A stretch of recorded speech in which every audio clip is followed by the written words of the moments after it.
Bonjour tout le monde, bienvenue à ce webinaire de l'École d'entrepreneurship de Beauce sur la transmission d'entreprise, comment se préparer.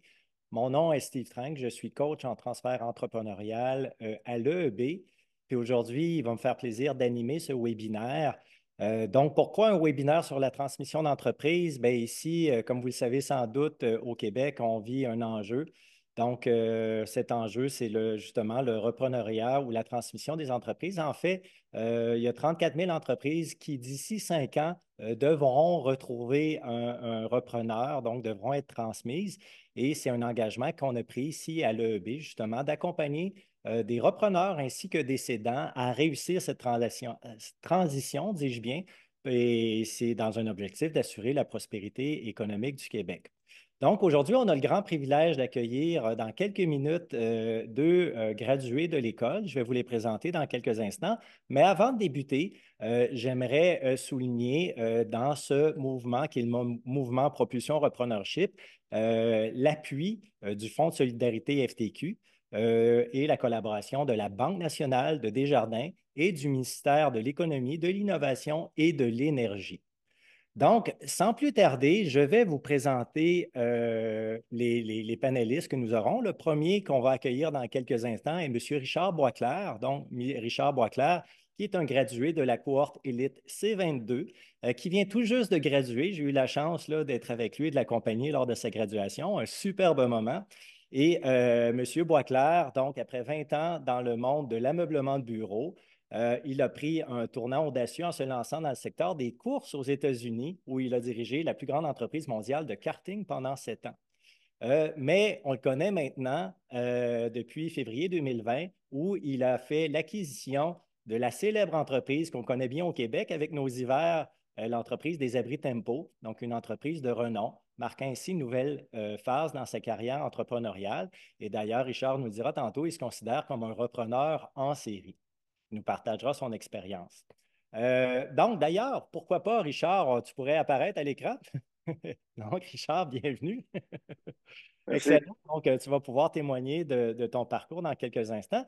Puis, je vais aller dans la présentation de notre second panéliste, qui est François Caron. François, qui est un gradué de la cohorte élite C20. Il est président de l'entreprise Trica, un manufacturier de meubles résidentiels haut de gamme qu'il a fondé en 1988 avec son frère. Trica distribue principalement dans un réseau de détaillants répartis à travers le Canada et les États-Unis. Donc, on va accueillir François. Salut François. François ainsi que Richard, je vous invite à activer vos micros. Puis peut-être pour débuter, Richard, si tu avais quelques minutes pour nous parler un petit peu de toi. Écoute, merci de l'invitation avant tout, Steve, très apprécié. Écoute, j'ai un parcours assez atypique, devenu entrepreneur peut-être un petit peu sur le tard. J'ai travaillé 20 ans pour une famille dans l'ameublement de bureau. Euh, et à la fin des années 2009, j'ai décidé qu'il fallait que je change d'air et j'étais prêt à me lancer dans presque n'importe quoi.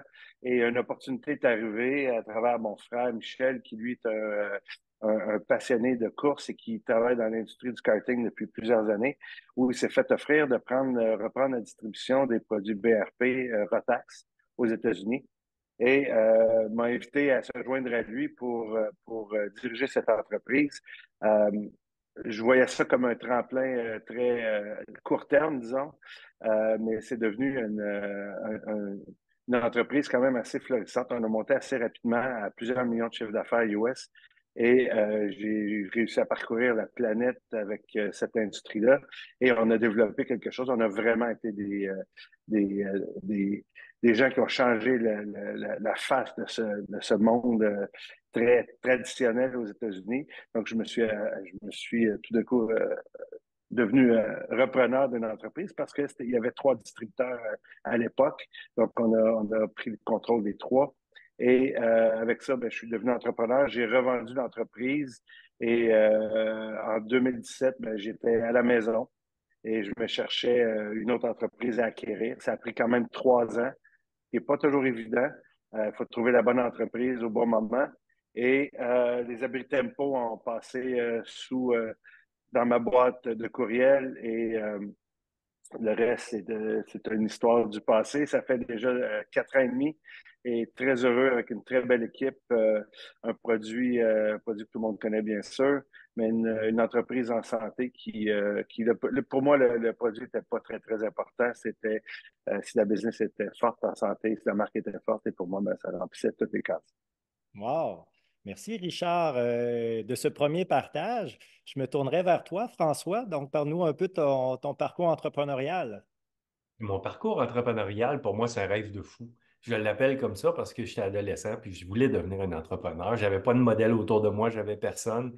Et puis, je connaissais rien. Mais à l'âge de 20 ans, je me suis lancé. J'ai abandonné le cégep. J'ai démarré ma première entreprise en 1986 déjà. Et puis, 2 ans plus tard, mon frère s'est associé avec moi. C'est là qu'on a vraiment fondé Trica, la compagnie de meubles. Et puis, qu'on a continué à faire grossir dans une situation économique pas facile en 1988, pour ceux qui s'en souviennent. Et puis, on a commencé à vendre aux États-Unis ensuite et à continuer notre croissance au niveau de l'entreprise. On a vécu la crise de 2008 qui était extrêmement difficile parce que nous, on était principalement sur le marché américain. On a dû revoir notre modèle d'affaires à ce moment-là, repositionner l'entreprise. Et puis, mon frère a décidé de quitter, il y a déjà 7 ans, l'entreprise. Et puis, on a entamé un processus de remplacement. Donc, j'ai le privilège de travailler aujourd'hui avec un repreneur qui a repris la portion de mon frère. Fait que c'est avec ce qui m'a donné une expérience de repreneur, ce qui m'a donné aussi une expérience de dire, hey, il faut que je me prépare quand ça va être mon tour à céder. Et il y a 2 ans, on a accueilli de tout ça dans le but de pérenniser l'entreprise, de continuité, le Fonds de solidarité avec nous, qui est maintenant actionnaire de l'entreprise. Wow! Puis c'est intéressant ce que vous dites parce que d'un côté comme de l'autre, cette transmission-là, c'est un parcours. Donc aujourd'hui, François, bon, tu as joué ce rôle de repreneuriat d'une certaine manière, mais aujourd'hui, tu joues le rôle un peu d'un cédant en devenir. Donc, tu es en train de préparer un peu cette relève-là à l'intérieur de l'organisation. Donc, c'est un cheminement qui n'est pas juste technique, je dirais. Tu sais, souvent, on voit le repreneuriat comme une transaction, mais en fait, il y a un transfert de connaissances, de savoir-être, de savoir-agir et de savoir-faire.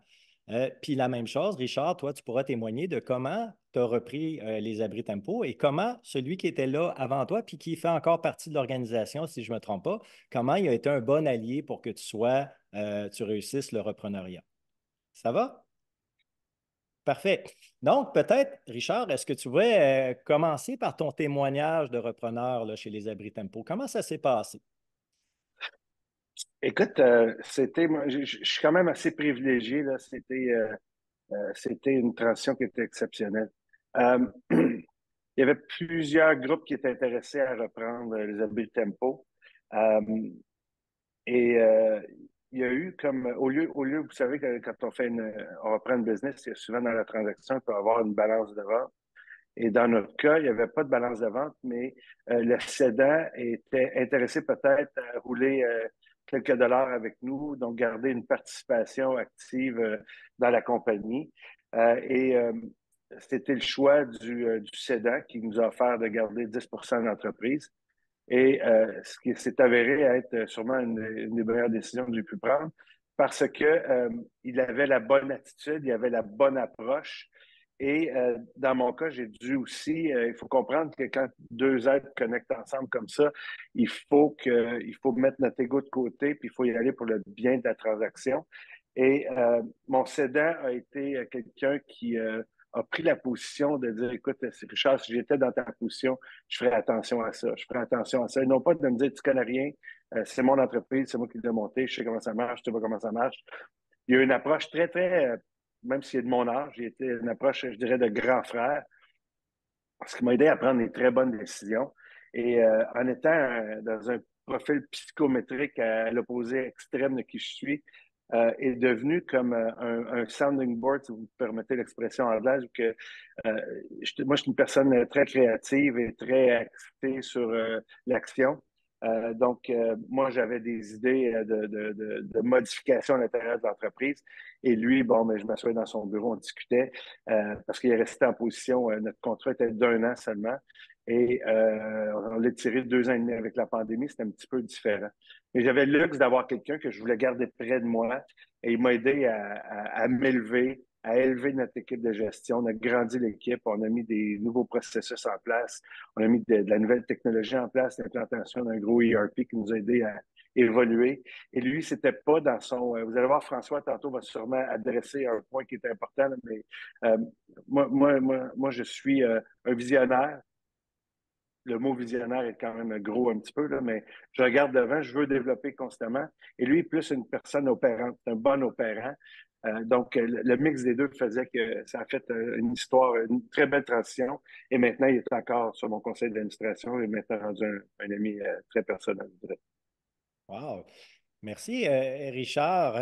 Avant qu'on bascule vers toi, François, parce que je vois qu'on a encore du temps, tu nous parles que ça a été un succès, une réussite. Par contre, y a-t-il des choses que tu appréhendais avant justement d'embarquer dans cette transition-là, ou ce reprenariat, ou peut-être des histoires un peu moins drôles que tu as entendues de la part de pairs ou de gens dans le monde de l'entrepreneuriat? Donc, Richard, ton micro, oups. Excusez-moi. Ah, Donc, je te posais la question, dans ce monde-là, justement, parce que tu nous as parlé d'une transaction presque idéale. Des fois, ce n'est pas toujours rose, par contre. Donc, est-ce que non, dans tes expériences passées, tu as vécu ou tu as entendu parler de situations où ce n'était pas aussi évident? je l'ai vécu justement dans le domaine du karting où que je me suis même rendu en cours. C'était tu sais, c'est quoi l'aspiration du cédant? Comment ça fonctionne? C'est quoi la raison numéro un?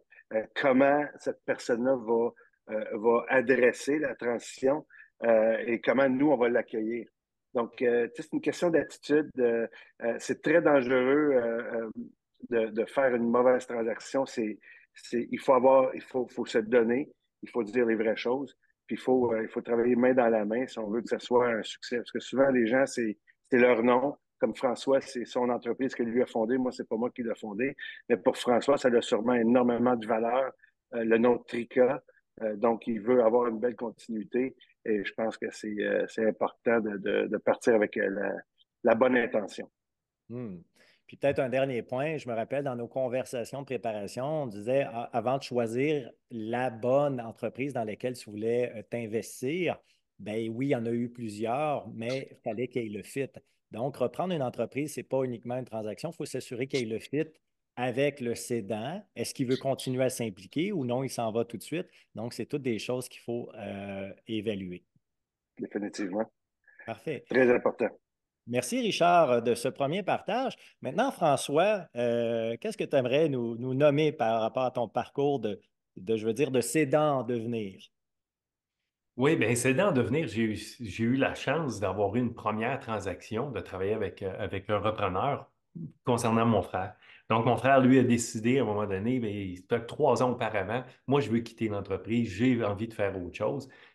Puis, il a quand même été dans l'entreprise pendant 29 ans. Il était vraiment l'intégrateur de l'entreprise. J'étais plus du côté du visionnaire de l'entreprise. On aura l'occasion de reparler de ces deux rôles-là peut-être un peu plus tard. Et puis, on a trouvé un jeune entrepreneur, un jeune, il avait 27 ans à l'époque, comptable de formation, extraordinaire, il avait le désir de reprendre les tâches de mon frère et puis de racheter l'entreprise dans le temps. Et puis, moi, j'avais le grand désir de rester dans l'entreprise, de continuer. Je voulais vraiment continuer de m'épanouir dans cette entreprise-là. C'est une entreprise que j'aime beaucoup. Et puis, mais les choses se sont bousculées un peu rapidement. Et puis, on n'était pas prêt à faire ce virage-là. Du moins, moi, je ne l'étais pas vraiment. Peut-être que mon frère non plus ne l'était pas. On était mal préparés. Heureusement, on a trouvé un bon repreneur et qui est avec moi maintenant depuis 7 ans comme associé dans l'entreprise. Mais ça m'a fait prendre un pas de recul puis me dire, waouh, ça a plus ou moins bien été cette transaction-là. Je ne veux pas vivre ça une deuxième fois dans ma vie. Comment je vais faire pour me préparer comme il faut à ça? Qu'est-ce que je vais faire? Quelle action je vais prendre pour faire en sorte que ma prochaine transaction, qui sera la mienne lors de ma sortie complète de l'entreprise, bien, que ça soit un succès, que ça soit bien fait. Puis là, on parle au-delà des chiffres, au-delà des avocats, des fiscalistes, tout ce monde-là. Ça se passe beaucoup au niveau, et malheureusement, émotionnel, au niveau de la personne. Et tu dis malheureusement. Qu'est-ce qui te fait dire malheureusement, François? Que ça s'est moins bien passé? Non, mais je veux dire que malheureusement, ça se passe beaucoup plus du côté émotionnel. Oui. Ben, surtout quand c'est familial, quand c'est avec un frère, Hmm. quand il y a OK. l'argent qui est en cause. Écoute, j'apprendrai rien à personne, mais souvent, à l'école d'entrepreneurship de Beauce, on nous appelle les athlètes. Les athlètes, c'est pas pour rien. C'est parce qu'on se concentre dans une discipline, on devient les meilleurs dans ce qu'on fait, mais malheureusement, souvent, on est carencé en d'autres choses. C'était Hmm. le cas à moi, j'étais carencé à plusieurs niveaux. J'ai tellement mis d'énergie dans mon entreprise, j'ai tellement mis d'énergie pour réussir. J'ai tout mis mes œufs dans le même panier, j'ai tout fait. Malheureusement, souvent, mettant de côté ses propres besoins à soi, sa compréhension de qui on est, qu'est-ce qu'on veut vraiment, où on veut s'en aller, notre vie familiale et autres. Et puis, à un moment donné, ben, tu es bousculé par tous ces événements-là qui arrivent vers toi, puis tu n'es pas prêt. Wow. Puis je me permettrais de faire un peu de pouce là-dedans parce que dans un parcours de repreneur puis un parcours de cédant, bien souvent, c'est des gens qui ne sont pas aux mêmes étapes de leur vie. Puis effectivement, comme tu viens de le mentionner, quand on est entrepreneur dans une start-up, bien, on investit tout notre temps, c'est notre rêve. Et on vient qu'on s'identifie à l'entreprise, on est l'entreprise. Et quand on arrive un peu plus en bout de parcours, bien, on se dit qu'est-ce que je suis, qu'est-ce que je vais être si je ne suis plus dans mon entreprise. Et ça crée des fois des tensions entre le repreneur qui veut prendre sa place et le cédant qui ne sait plus quelle sera sa place. Et effectivement, c'est un parcours qui peut être assez émotif. Puis justement, ben, les différents programmes qu'on a mis en place à l'EEB permettent justement de faire cette transition-là. OK. Toi, François, là, je vais continuer avec ça. Il nous reste encore un, deux, trois minutes là, dans ce bloc-là. Euh, Dans des petits éléments, justement, si c'était ben, tu veux te préparer pour le refaire, mais des points de vigilance, justement, ou des petits conseils que tu aimerais donner peut-être à des cédants en devenir, qu'est-ce qu'il y aurait? On est très bon pour identifier la vision de l'entreprise, où l'entreprise s'en va, comment se positionner dans le marché, tout ça. Mais de faire une planification stratégique sur soi-même. C'est quoi ta vision de la vie? Où tu t'en vas? T'es où dans 10 ans? C'est quoi ton intention d'être? C'est quoi ton identité, tes intérêts? Puis ça a l'air banal comme question, ça a l'air facile à répondre, là, mais c'est plus difficile souvent à répondre pour des entrepreneurs. Puis à toutes les fois, je pose des questions aux entrepreneurs, puis qu'ils me disent, ah, ben là, je suis rendu à tel niveau dans ma vie, je veux céder mon entreprise, tout ça, puis je leur demande, mais qu'est-ce que tu veux? C'est drôle, ils me répondent par des négations. Je veux plus de stress, je veux plus de soucis financiers, je veux plus ça, je veux plus ça. Puis ils répondent par une négation, puis là, je dis, non, non, attends, là, Qu'est-ce que qu'est-ce tu que veux? tu veux? Réponds-moi par quelque chose de positif. Tu veux quoi? C'est quoi ta vision? Où tu veux t'en aller? Qu'est-ce que tu veux faire? Puis ça a l'air simple comme question, ça a l'air simple comme cheminement, mais c'est pas facile. Hmm. Richard, toi, dans ta transition qui semble aux abris tempo s'être bien passée, comment tu as la perception que justement ton cédant, je vais l'appeler comme ça, il ne t'appartient pas, mais il te l'a cédé la place. Est-ce que tu penses il était rendu là? Donc, il n'était plus dans je ne veux plus ça, mais il était plutôt je suis rendu ailleurs, je suis prêt à passer à autre chose. As-tu Je cette pense que oui. perception? Oui, Oui. absolument. C'était, la technologie change les choses énormément. Et dans son cas, quand il a repris l'entreprise en 2010, il est arrivé avec la famille qui avait fondé les Abris Tempo, le fils et la belle-fille qui étaient toujours en place. Donc, il embarquait dans des pantoufles comme quelqu'un qui était un bon opérateur. Euh, et on s'imagine que, bon, en étant dans le saisonnier, ça devient excessivement dur. La pression, nous, on fait 85 de notre chiffre d'affaires sur une période de 12 semaines. Donc, imaginez-vous la pression qu'on met sur le système, mais ça fait que 10 ans de saison de tempo il voulait, bon, comme François dit, lui, il ne voulait plus être fatigué, il voulait profiter de la vie un petit peu plus, et puis c'est pour ça que il avait bien identifié. Présentement, c'est un investisseur passif dans plusieurs entreprises, et c'est ce qu'il voulait faire, il était rendu là. OK, parfait. Merci. Déjà, je vais mentionner aux gens qui assistent actuellement au webinaire, bientôt, on va pouvoir prendre les questions. Donc, si déjà vous avez des questions, je vous invite à les inscrire directement dans le chat. Je vais jeter un œil là, dans le coin de mon écran. Donc, lorsqu'il y aura des questions, je vais pouvoir commencer à alimenter la conversation. Là, Richard ainsi que François, j'aimerais qu'on y aille un peu à bâton rompu, là. On vient de présenter un peu votre parcours. Euh, Je vais peut-être commencer avec toi, Richard. Dans l'histoire de François, ou quand on a eu nos échanges, y a-t-il des éléments qui ont émergé que tu dis, hey, c'est vrai, ça me fait penser à ça. J'ai eu ça dans mon histoire de repreneur. Euh, Puis, si j'avais des conseils à donner ou des suggestions aux gens qui assistent, faites attention à ça. Qu'est-ce que tu aimerais nous offrir à ce niveau-là? Écoute, clairement, là, il faut, quand j'en ai parlé un petit peu, j'ai effleuré le sujet tantôt, là, tu sais, une transaction, si c'est beau sur papier, fantastique, ça part très, très bien. Donc, si financièrement, ça te convient, ça se finance bien, tu ne te leverages pas trop pour ne pas te mettre l'eau directement en dessous du nez en partant, ça part bien ta transaction. La- L'étape numéro 2 de la transaction, c'est de, c'est d'ouvrir la porte la première journée que tu rentres dans une entreprise. Moi, j'étais un inconnu total. Donc, ça, c'est une autre chose. D'abord, si les chiffres sont bons, c'est une chose, mais après ça, il faut que tu interagisses avec les gens. Il faut que tu formes des relations avec les gens. Il ne faut pas que tu bouscules trop. Donc, je vous suggère fortement, s'il y a des repreneurs qui écoutent et qui ont le goût de devenir repreneurs, soyez un spectateur, soyez un écolier la première année. Regardez comment ça se passe. Vous ferez des changements plus tard. Si financièrement, l'entreprise était déjà en santé, elle ne rentrera pas dans le mur parce que vous êtes arrivé. Laissez-la aller au statu quo, mais écoutez, enregistrez, prenez votre temps, faites-vous un plan pour être capable de. Parce que l'étape numéro 2, vous allez faire des changements naturellement, mais prenez votre temps avant de les faire. Ne tirez pas la gâchette trop rapidement. Je pense que ça va jouer en votre faveur à long terme. Et justement, par rapport à ça, je me permets, comment, justement, parce que tu me racontais, ça s'est appris un peu à la dernière minute de la part de l'équipe, là, que la transaction se faisait, là, je pense, Richard. Comment, justement, les employés de l'entreprise ont appris ça? Comment ils l'ont pris? Peux-tu nous partager ça un peu? C'est sûr que la peur s'installe. Le cédant a été très, très secret par rapport à la transaction. Puis je pense que c'était une bonne chose parce que tu ne veux pas instaurer la panique à l'interne.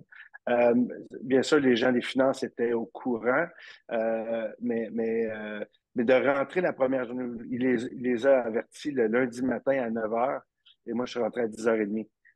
Donc, après ça, on a fait le tour de tout le monde, essayer de les rassurer qu'on va faire les choses lentement, que le cédant était pour rester avec moi pour les prochains mois, pour nous aider à faire une belle transition.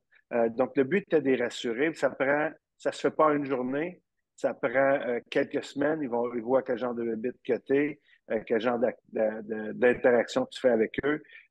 Donc, pour moi, ça a été, encore une fois, le cédant m'a aidé énormément à bâtir mes relations avec les gens à l'interne. Et il leur expliquait qu'il m'avait vendu à moi parce que moi, j'étais capable de les amener ailleurs. Donc ça l'a aidé énormément pour mon brand en tant de nouveau président, directeur général de la boîte. Donc, c'était un petit peu la manière que ça s'est déroulé. Puis aujourd'hui, 4 ans et demi plus tard, je peux vous dire que le core de la business, les gens sont encore là et on a développé une très belle relation d'affaires.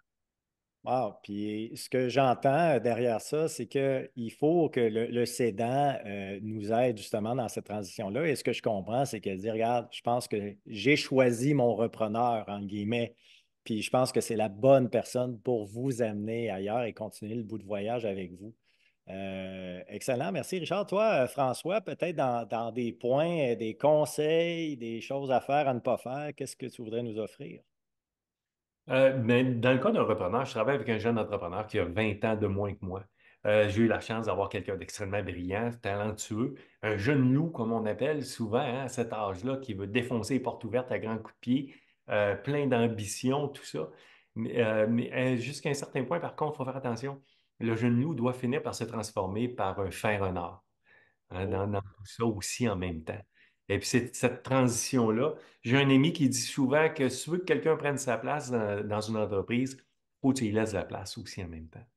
Il ne faut Hmm. pas avoir peur de laisser de la place en même temps qu'il y a demeurer, quand on demande dans l'entreprise, d'être le gardien des valeurs de l'entreprise, de la vision où on voit où l'entreprise doit s'en aller, tout en faisant de la place aussi à la personne qui est en place. Fait que ça, ça a été vraiment important. C'est un challenge aussi à tous les jours.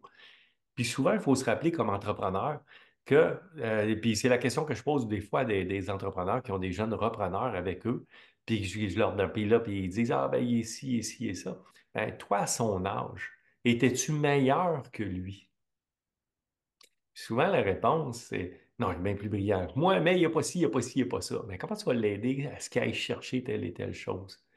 Et Hmm. puis, c'est toujours une belle transition, puis de travailler avec une plus jeune équipe. Notre entreprise a 37 ans d'existence.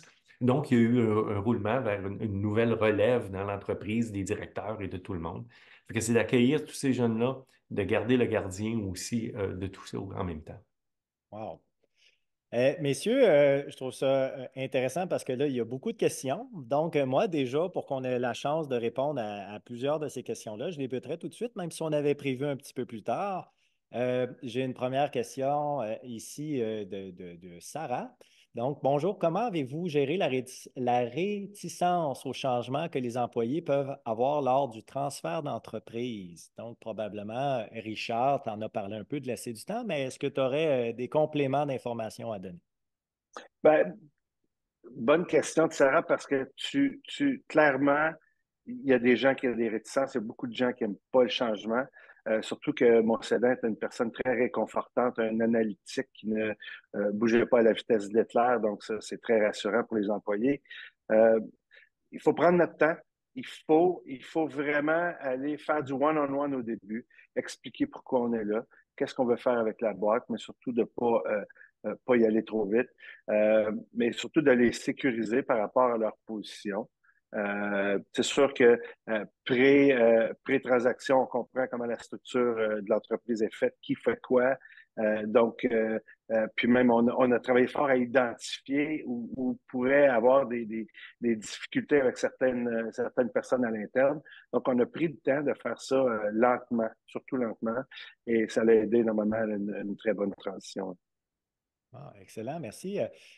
Par rapport à la même question, François, est-ce que tu aurais quelque chose, même si ce n'est pas le même rôle, mais comment gérer la réticence des employés quand il y a un nouveau joueur qui arrive, un nouveau propriétaire? Ta perspective à toi? Ben, dans notre cas, il y a eu le repreneur qui était là, mais il y a eu une période de 3 ans de transition avant qu'il devienne vraiment actionnaire dans l'entreprise. Donc ça l'a beaucoup aidé. Il a su se faire accepter, se faire connaître dans toute l'entreprise. La deuxième fois, ça a été vraiment avec le Fonds de solidarité, quand le Fonds de solidarité est venu avec nous dans l'entreprise aussi, puis vraiment bien expliquer pourquoi qu'on a choisi le fonds comme partenaire, pourquoi qu'on fait ça dans le but de la pérennisation de l'entreprise, de pouvoir aller plus loin avec l'entreprise. Donc, c'est vraiment là d'être vraiment ouvert avec les gens et puis ça revient encore à la même chose, hein. C'est quoi l'intention profonde dans tout ça? Hmm. J'ai une autre question, anonyme cette fois-ci. Je trouve ça drôle. Avez-vous des suggestions, puis peut-être là, Richard, qui est le repreneur en série, pour se bâtir un réseau, puis comme trouver des opportunités? Comment tu Très, t'y es pris justement pour voir ça là, dans le marché? très bonne question, parce que je vous dirais qu'il y a comme un circuit qui existe au Québec. Euh, avec les firmes comptables de ce monde, les grandes firmes qu'on connaît, qui, eux, représentent beaucoup de cédants pour des transactions et qui ont leur petit réseau à eux de fonds, back office, grandes familles qui investissent dans le marché. Je vous suggère fortement d'essayer de trouver qui sont les gens dans les grandes firmes comptables, les firmes d'avocats, et de vous positionner beaucoup avec ces gens-là, parce qu'il y a beaucoup de beaux deals qui passent à travers ces entreprises-là. Il y a, si je ne me trompe pas, aussi le Centre de transfert d'entreprises du Québec qui existe, qui est un bon hub pour aller trouver des entreprises. Euh, il faut travailler fort sur votre LinkedIn, essayer de connecter avec des gens que vous connaissez, mais le dire que vous êtes un repreneur, c'est la meilleure manière de se vendre. Euh, et, euh, et, euh, mais prenez pas n'importe quel deal, hein. Tu sais, des fois, on en vient désespérer un peu. Il faut que ce soit la bonne opportunité au bon moment. Mais oui, ça serait ma suggestion, les grandes firmes comptables. Wow. François, j'aurais une question pour toi de Jawad. François, comment est-ce que le jeune repreneur de 27 ans a gagné ta confiance? Donc, comment il s'est mérité le privilège de pouvoir être éventuellement ta relève, peut-être? Aïe, aïe, aïe. C'est une excellente question, hein. Quand on est repreneur ou quand on est un jeune entrepreneur, parce que moi aussi, il ne faut pas oublier, on a tous été un jeune entrepreneur, hein. Puis, il ne faut pas oublier de la façon qu'on a appris. c'est en faisant des erreurs. Je connais pas aucun entrepreneur qui n'a pas appris grâce à faire des erreurs. Puis, je pense que pour gagner la confiance des gens, c'est comment on se relève quand on fait des erreurs. Comment on se réajuste le tir. Comment on fait quand on frappe un mur, quand on prend une mauvaise décision, quand on a un conflit, quand il y a quelque chose, bien, comment est-ce qu'on va faire pour se relever de ça? Puis c'est là souvent qu'on connaît les gagnants, puis la vraie intention profonde des gens. Hmm. Je me permets, je faisais une lecture il y a 2 semaines de ça dans un livre, puis on disait pour être compétent, ça prend de l'expérience. OK? Mais pour avoir de l'expérience, il faut avoir fait des erreurs. Puis, dans une organisation, en tant que cédant, ben, s'il y a des jeunes loups qui doivent devenir de fins renards, effectivement, il faut les encadrer puis accepter que ça ne se passera peut-être pas du premier coup de la bonne façon, mais en même temps, comme tu viens de le dire, qu'ils sachent se relever, faire les choses autrement et qu'ils apprennent de leurs leçons. Je pense que c'est comme ça que la confiance s'établit entre le cédant et le repreneur. Toi, Richard, est-ce que par rapport à euh, qui- comment tu as la perception que tu as gagné la confiance, justement, de ton cédant? Du cédant, il m'a dit, je lui ai posé la question, je dirais sûrement un an après, je dit, pourquoi tu me l'as vendu à moi? Il dit, toi, tu as posé les bonnes questions. Tu étais Oh. intéressé à savoir comment on pouvait avancer puis améliorer et non pas d'essayer de me l'acheter à rabais ou de. Tu sais, une belle transaction, tu dois payer le prix. De Hmm. penser que tu dois absolument avoir une entreprise à rabais, je trouve que c'est une excellente mauvaise idée. Tu sais, la business, ça vaut ce que. Puis je parle au cédant aussi, là. La valeur de l'entreprise vaut ce qu'elle vaut et non pas ce que vous avez de besoin. Hmm. Donc, oui, en posant les bonnes questions, ça dévoile beaucoup le jeu que tu veux jouer, là. Excellent. Je regarde les questions. Comme je vous dis, il y en a plusieurs, puis je choisis là, un peu celles. Malheureusement, on ne pourra pas répondre à toutes les questions, j'en suis désolé, mais j'en vais pour faire du pouce. Il y a Martin qui nous demande, tu nous parlais d'incompatibilité de profil de personnalité avec le cédant. Quelles sont les plus grandes leçons d'appréhension face à ces aspects et comment les avez-vous contournés? Ça semblait un obstacle. Donc, justement, qu'est-ce qui fait que il y a une complémentarité. Des fois, c'est plus des oppositions. Richard, tu sembles être le visionnaire et ton cédant plus du côté opérationnel, intégration. Euh, c'est quoi l'importance de trouver ce mix-là pour éviter des enjeux?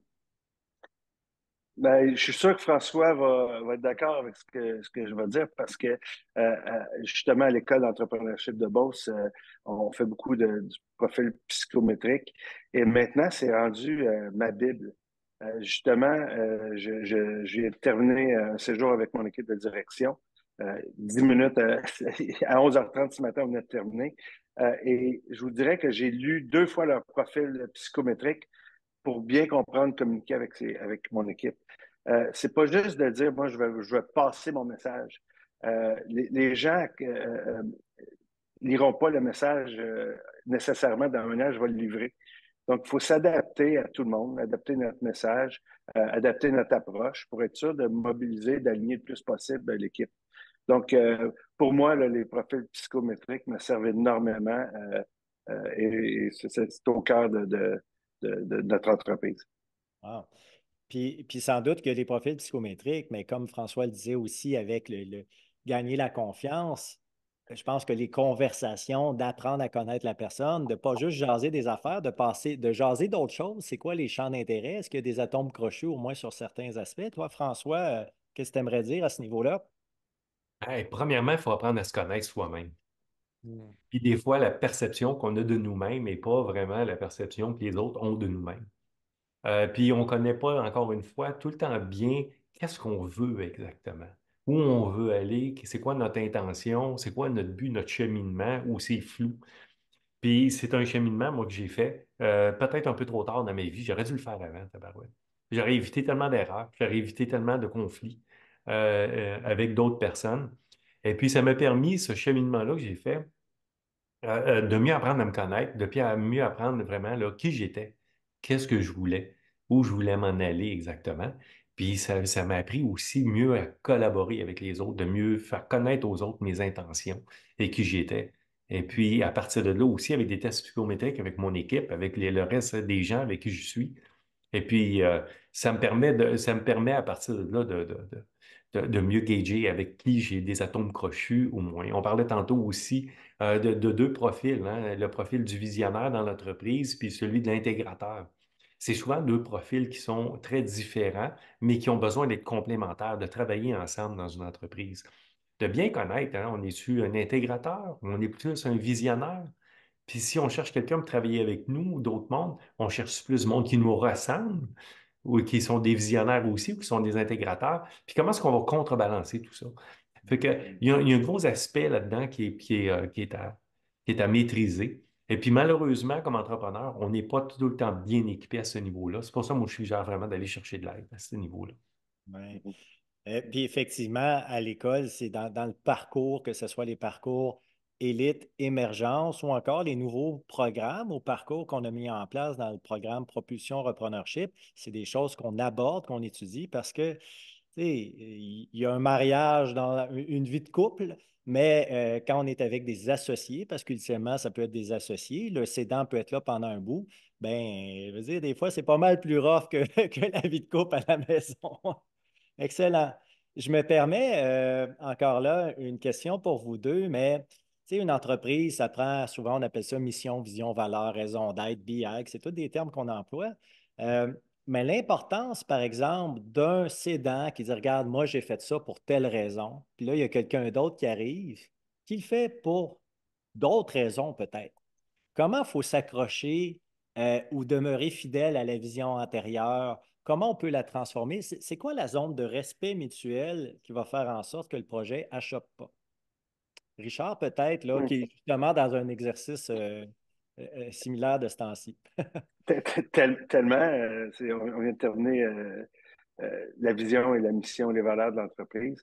Je vous dirais, je ne connaissais pas vraiment, il n'y avait pas vraiment de mission, valeur et vision précédemment quand j'ai fait l'acquisition. C'était une business, tu sais, comme François le dit si bien, c'était un intégrateur, mon cédant.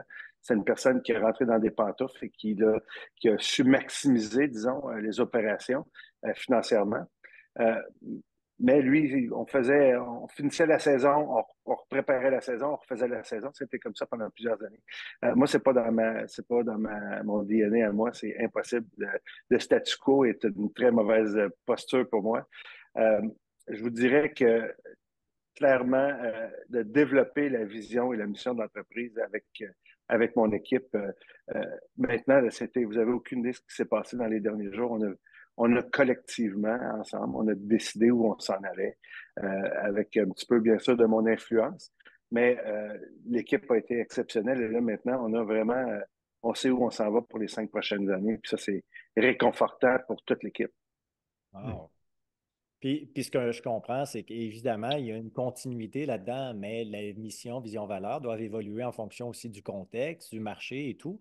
Puis ce que je comprends, c'est que c'est un travail d'équipe. Donc, ce n'est pas uniquement le travail du chef. On peut l'influencer. Ça demeure notre navire. On veut l'amener à une Oui, certaine destination, mais oui. l'équipage doit être mobilisé. Toi, François, par rapport à ça, Oui, crains-tu, par exemple, que ton repreneur, éventuellement, vienne dénaturer ton entreprise et que tu la regardes dans 10, 15 ans puis tu dis, wow, c'est merveilleux, c'est ça que je voulais, ou non, que tu pourras avoir une crainte de dire, hey, je ne reconnais plus ma business, je suis donc bien déçu. mais je vais revenir un petit peu en arrière parce qu'à Ouais. l'introduction, j'ai dit qu'en 2008, on a vécu la crise, nous autres, financière américaine, très difficilement, puis on a dû réinventer vraiment l'entreprise. Je dis souvent que j'ai créé cette entreprise-là 2 fois parce que Hmm. l'entreprise d'aujourd'hui n'est plus la même qu'à l'époque, plus la même équipe en place et puis avec un repreneur et tout. Puis, combien de fois on voit une entreprise et on dit, ah, c'est plus ce que c'était, hein? C'est plus ce que c'était cette entreprise-là. Tu as le droit de changer ton produit. Tu as le droit de changer ce que tu fais. Mais le core business, le core value qu'on appelle en anglais, doit rester intrinsèque le même constamment. Hmm. Puis ça, il y a une constance à avoir dans une évolution. Et puis, ce qu'une entreprise est reconnue pour être faite, pour avoir du succès, tu peux changer ton produit, tu peux changer ton service, tu peux l'adapter. Il doit être changé et adapté au fur et à mesure. Mais ça prend un core value extrêmement fort dans une entreprise Mm. que ça puisse continuer. Et puis, dans le cas de, justement, pour le repreneur et tous les autres, c'est là-dessus qu'on travaille extrêmement fort pour Hmm. pérenniser ce core value-là. Parfait. Merci, François.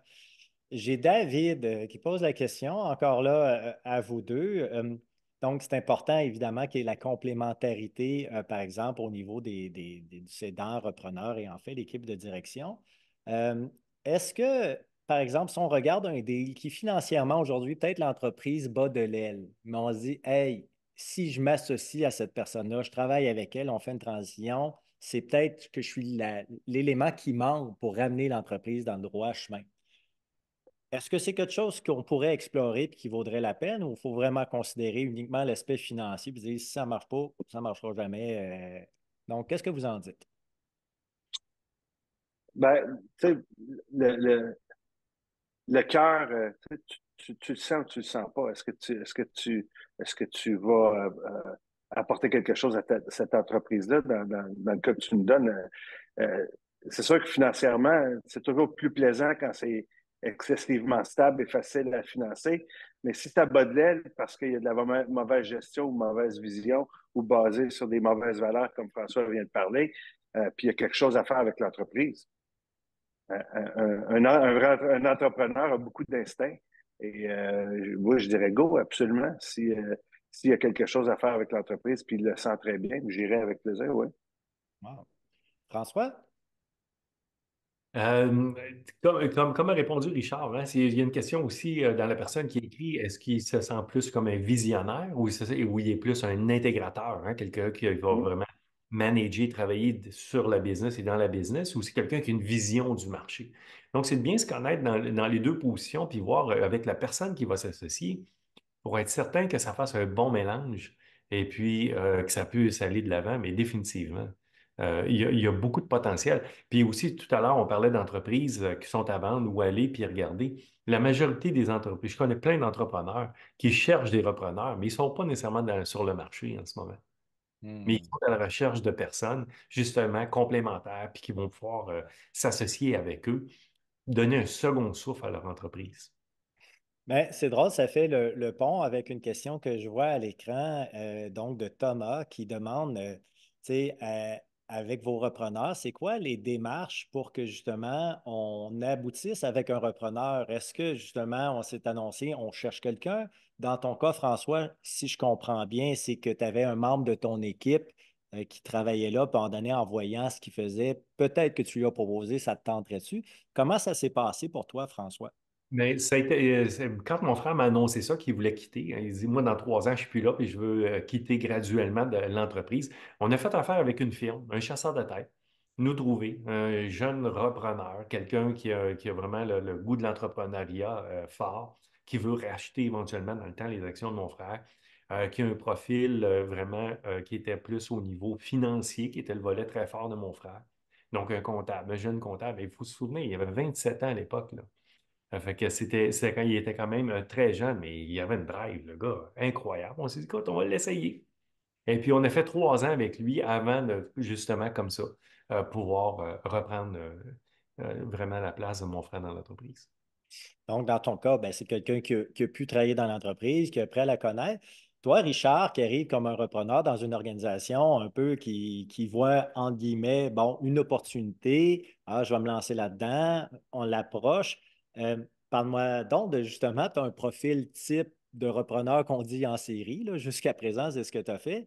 Euh, mais d'aller cogner à des portes, justement, ou d'aller là-dedans, est-ce que les entreprises du Québec peuvent espérer que des gens comme toi, il y en ait plein, puis qu'à un moment donné, un matin, moi, je souhaite vendre mon entreprise, puis il y a un Richard qui arrive et dit wow, je la reprends.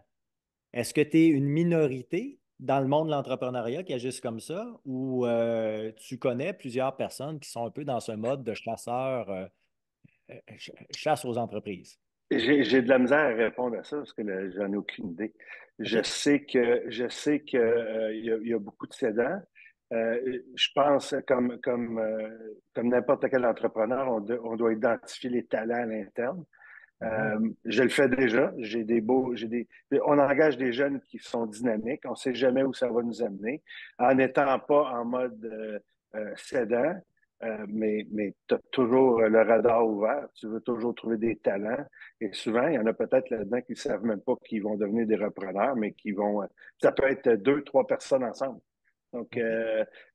tu sais, j'espère qu'il va y avoir beaucoup de repreneurs. Faut que les gens se révèlent parce qu'on va avoir tout un challenge devant nous avec tant d'entreprises québécoises à vendre dans les prochaines années. Il faut qu'on soit bien préparé. Puis, ça part avec des webinaires comme aujourd'hui, avec des bonnes intentions, des cédants et des reprenants. Il faut juste connecter ces gens-là ensemble.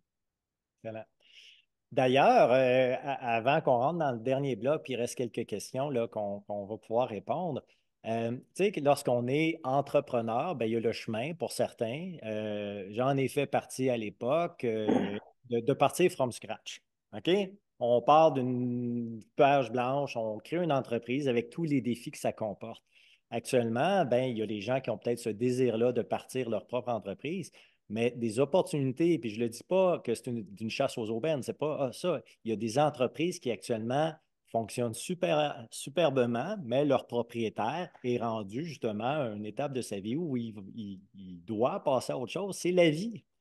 Et justement, de considérer l'entrepreneuriat par le repreneuriat, c'est vraiment une belle occasion d'amener des entreprises déjà prospères ailleurs et de continuer à les faire vivre. Donc, de considérer cette façon-là de réussir en entrepreneuriat, c'est peut-être quelque chose qui, à une certaine époque, était moins valorisé d'une certaine manière, mais aujourd'hui, ça trouve vraiment ses lettres de noblesse. Euh, je vais me permettre justement, là, peut-être une ou deux dernières questions. Donc, une question peut-être un peu plus spécifique à François, là, je la pose, mais actuellement, tu as identifié justement un repreneur. Dans le processus, est-ce qu'éventuellement, il y a d'autres personnes de l'équipe que tu considères qui pourraient, ou des gens d'extérieur, s'ajouter à l'actionnariat suite à ton départ?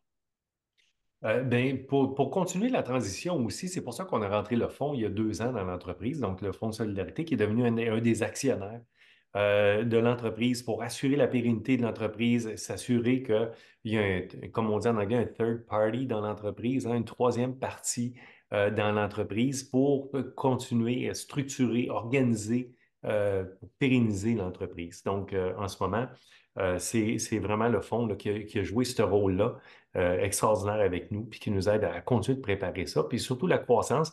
Et avant de quitter, j'ai l'intention de continuer la croissance de l'entreprise, de l'emmener à un niveau supérieur et de continuer de la pérenniser. Mais effectivement, on est toujours à la recherche de personnes à l'interne, idéalement, qui vont pouvoir reprendre une partie de l'entreprise. Parfait. Puis le mot pérenniser, hein, effectivement, des fois, on amène ça dans un mode, hey, quand je ne serai plus là dans l'avenir, mais aussi juste pour l'entreprise. Puis je dis ça, pas pour être fataliste, mais il peut nous arriver un accident de parcours dans la vie, OK, nous-mêmes comme chef d'entreprise. Donc, il faut assurer les arrières de l'entreprise, justement, en s'assurant qu'il y a une équipe solide en place. Oui, mais puis j'aimerais rajouter quelque chose, hein. Tantôt, je Et- parlais d'intention puis de vision de l'entrepreneur, du cédant. Hein, il y en a que la pérennité, ils n'en veulent pas nécessairement. Et c'est correct aussi. C'est de vendre l'entreprise, c'est de collecter le maximum. Et ça peut faire partie aussi des ambitions des entrepreneurs. C'est pas la mienne, mais ça peut faire partie. Ce qui est important, c'est de bien savoir c'est quoi ses visions, son intention, qu'est-ce qu'on veut exactement. Puis bien le signifier, puis s'avouer vraiment et franchement qu'est-ce qu'on cherche, qu'est-ce Wow. qu'on veut. Ben justement, savoir ce qu'on veut, peut-être dans le dernier bout, avant la conclusion, vous avez eu ce que je considère une chance de suivre un parcours élite à l'École d'entrepreneurship de Beauce il y a quelques temps de ça. Comment justement, dans ce rôle de repreneur-là ou de cédant ou peu importe, ça vous a permis justement de vous poser de meilleures questions pour mieux agir? François, je débuterai peut-être avec toi là, par rapport à ton parcours à l'école. Ouais. Ben écoute, je voudrais changer le mot chance d'aller à l'école d'entrepreneurship de Beauce par l'audace d'y aller. Wow. Moi, c'est OK. à 50 ans que j'ai pris la décision, ben, je vais y aller, je vais aller faire un parcours. Euh, Pourquoi j'irais faire un parcours en entrepreneuriat quand ça fait une trentaine d'années déjà que j'étais en entreprise puis que j'avais un bon succès? Fait que ça prend de l'audace à un moment donné. Puis je l'ai dit dès le départ, hein, je voulais mieux me préparer. J'ai jamais pris de temps pour moi dans la vie, comme beaucoup d'entrepreneurs, de prendre un temps d'arrêt, de se poser des questions. On veut quoi? On veut s'en aller où? Qui on est? Moi, ça s'est passé vraiment rapidement de partir comme entrepreneur, de partir de l'âge de 20 ans, d'avoir une famille, des enfants, ma femme. Puis que l'étude du HEC, à un moment donné, que tu parlais un petit peu tout à l'heure, 85% des entrepreneurs ont un mélange entre leur identité personnelle et celui d'entreprise. Puis comment ils se retrouvent dans tout ça? Puis à un moment donné, ben, j'étais tout mêlé dans ma vie, là. Je savais plus trop où je m'en allais, qu'est-ce que je voulais. Je savais ce que je voulais plus, par exemple, mais j'avais de la misère à identifier vraiment, franchement, ce que je voulais.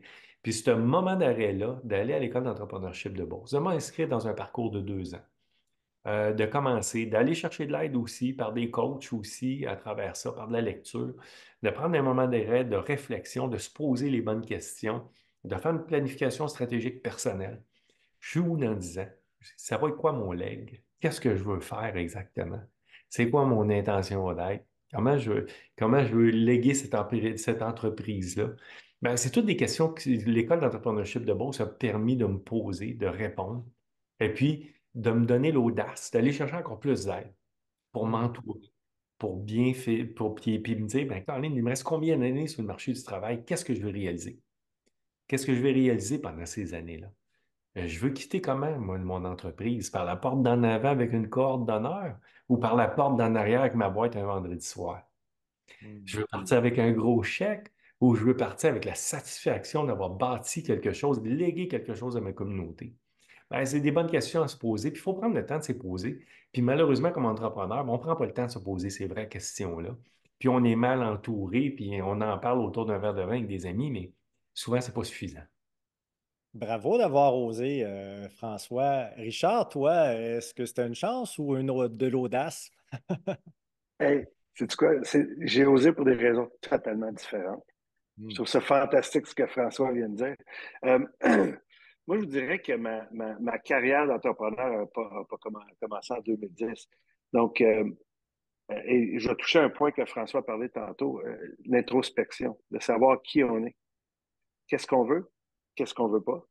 Et c'est ce qui m'a amené à cette école-là. Je sentais que j'étais un croisement dans ma vie où j'avais le goût d'avancer dans ma tête, dans mon cœur, sentir que mes gestes étaient pour avoir euh, un petit peu plus de portée, de pérennité. Et je vous dirais que c'est la plus belle expérience de ma vie, là, à part, bon, bien sûr, tout ce qui est l'aspect familial, là, mais euh, le, le- cette quête de vouloir s'améliorer, de mieux se sentir. euh, je l'ai vu, comme on en a parlé tantôt, je sors d'un lac à l'épaule de 3 jours avec mon équipe et j'ai jamais vu des gens aussi mobilisés puis engagés dans notre cause qu'on a déterminée ensemble. Mais ça, c'est des outils que je suis allé chercher parce que se faire accompagner, beaucoup de gens m'ont dit à l'âge que toi, moi, je suis allé un petit peu plus vieux que François encore, j'ai commencé à 52 ans en étant le doyen de ma cohorte, on me disait pourquoi tu fais ça? Pourquoi tu fais. Ben, c'était pour moi, je l'ai fait. Puis c'est le plus beau cadeau. Puis j'ai quasiment souhaité de redoubler pour recommencer.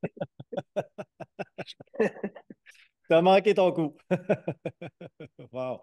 Merci du partage, messieurs. Peut-être avant que je fasse la conclusion, s'il y avait dernier mot de sagesse ou peu importe avec lesquels vous aimeriez que nos spectateurs ou auditeurs partent. François, est-ce qu'il y a quelque chose que tu voudrais leur laisser? Avoir de l'audace. Hmm. Avoir de l'audace, hein. Autant comme repreneur qu'autant comme cédant. Ça prend de l'audace. Il faut, à un moment donné, ben, faut plonger, puis il faut y aller. Mais il ne faut pas être un gros colon non plus en même temps. OK? Faut pas être un gros colon. Dis-moi en plus. Ben, dans le sens qu'il y a des gens, il y a des gens autour de nous autres, il y a des, c'est du monde. C'est pas juste de l'argent, une entreprise. Hmm. Effectivement. Toi, Richard? Euh, je viens de le dire, faites-vous accompagner. Euh, Mm. il y a trois vérités, il y a trois côtés de médaille, côté gauche, côté droit, puis le plein milieu. Souvent, les cédants veulent avoir un multiple qui n'existe pas, puis le repreneur ne veut pas payer. Ça ne marche pas. Il faut payer le bon prix pour une transaction. Puis en partant avec ce respect-là qui est mutuel, vous, vous partez sur des bonnes bases pour être capable de faire une belle transaction. Humilité, prenez le temps d'écouter, regarder des deux côtés, avec qui tu as vendu, qui reprend. Il faut faire ça comme il faut. et j'en suis la preuve que ça se fait très, très bien. J'ai été chanceux, mais du côté de François, je trouve ça le fun aussi, par exemple, de prendre quelqu'un à l'interne. Ça, c'est une belle histoire, ça aussi. Fait que, c'est votre histoire, il y a plusieurs manières de la jouer, mais si vous partez avec le bon mindset de dire, je vais faire ça comme il faut, on va faire ça au bon prix, dans le bon temps, vous allez être gagnant. Hmm. Puis ce que je comprends et j'interprète, c'est que ça ne s'est pas fait en 2 mois, 6 mois. C'est un processus qui se fait, qui se planifie longtemps à l'avance, voire quelques années. On Mhm. doit devenir un peu comme un joueur d'échecs, voir les coups à l'avance, qu'est-ce qui peut marcher, pas marcher. Ça se peut que le repreneur éventuel ou comment identifier pour une raison X décide de se désister. Est-ce qu'on a un plan B? Qu'est-ce qu'on peut faire? Donc, il ne faut pas mettre ses œufs tous dans le même panier en tant que cédant parce qu'on risque d'être amèrement déçu. Puis, comme tu l'as dit, Richard, ben, ce n'est pas la première occasion qui se présente, là. Donc, il faut tomber dans le syndrome de tomber amoureux d'une voiture, puis hey, là, le vendeur te dit c'est la dernière qu'il y a, prends-la, sinon tu ne l'auras pas. Des occasions Exact. d'affaires, il y en a à tous les jours. Il faut savoir choisir la bonne. Donc, sur ce, messieurs, je vous remercie infiniment de votre contribution à ce webinaire. Moi, avant, puis vous pouvez laisser vos caméras actives quelques instants parce que vous pourrez commenter si vous le souhaitez. Ben, à l'École d'entrepreneurship de Beauce, comme vous le savez, il y a 2 programmes phares, le programme Élite, auquel Richard ainsi que François ont participé. Il y a aussi ce qu'on appelle des séjours intensifs généralement d'une journée et demie, 2 jours à l'école ou sur des aspects un peu plus spécifiques des compétences et habiletés entrepreneuriales, vous pouvez venir vous former en tant qu'entrepreneur ou des membres de vos équipes de direction. Sachez aussi, puis ça, j'en suis très fier, je suis aussi responsable de la clientèle jeunesse. Donc, on a des camps SEED. D'ailleurs, François, cet été, va y contribuer là, de très belle manière, donc auprès d'une clientèle de 16, 17, 18 ans. Et on a aussi, lors de la semaine de relâche, une clientèle qui vient du niveau collégial et universitaire. Fait qu'on couvre tout le monde. Là aussi, sachez, François ainsi que Richard ont dit, nous autres, on s'est inscrits dans cinquantaine, mais on a des clientèles dans la vingtaine, trentaine, quarantaine. Donc, l'école est ouverte évidemment à tous les entrepreneurs. Au-delà des programmes, ben, aujourd'hui, c'est important pour moi de vous parler. Vous voyez la diapositive qui a été mise à l'écran par ma collègue Audrey, Propulsion Repreneurship. Donc, avec les partenaires, il y a maintenant 2 nouveaux programmes qui ont été mis en place, justement, avec notre ambition de former plus de 1000 repreneurs cédants dans les prochaines années. Donc, le programme, puis là, j'ai des feuilles ici, le programme ici, Entreprendre, et le programme, voilà, Pérenniser. Donc, je montre les feuilles. Donc, ça s'adresse à 2 clientèles différentes. Donc, le programme Entreprendre, c'est justement pour aider des jeunes entrepreneurs. Puis, ce n'est pas obligé d'être des jeunes, hein. On peut être repreneur comme Richard Lé, un peu moins jeune. Donc, si vous voulez mieux vous outiller pour bien reprendre une entreprise. Et pour les cédants, justement, il y a un parcours qui est plus adapté avec des questions qui sont vraiment différentes, justement, pour bien se préparer à bien transférer son entreprise. Donc, merci encore, messieurs. Merci tout le monde. Donc, j'étais Steve Trank, coach en transfert entrepreneurial à l'École d'entrepreneurship de Beauce. Ce n'est qu'un au revoir. On va peut-être se revoir bientôt. Puis, merci à tous de votre contribution. Salut, messieurs. Au revoir. Salut. Bye.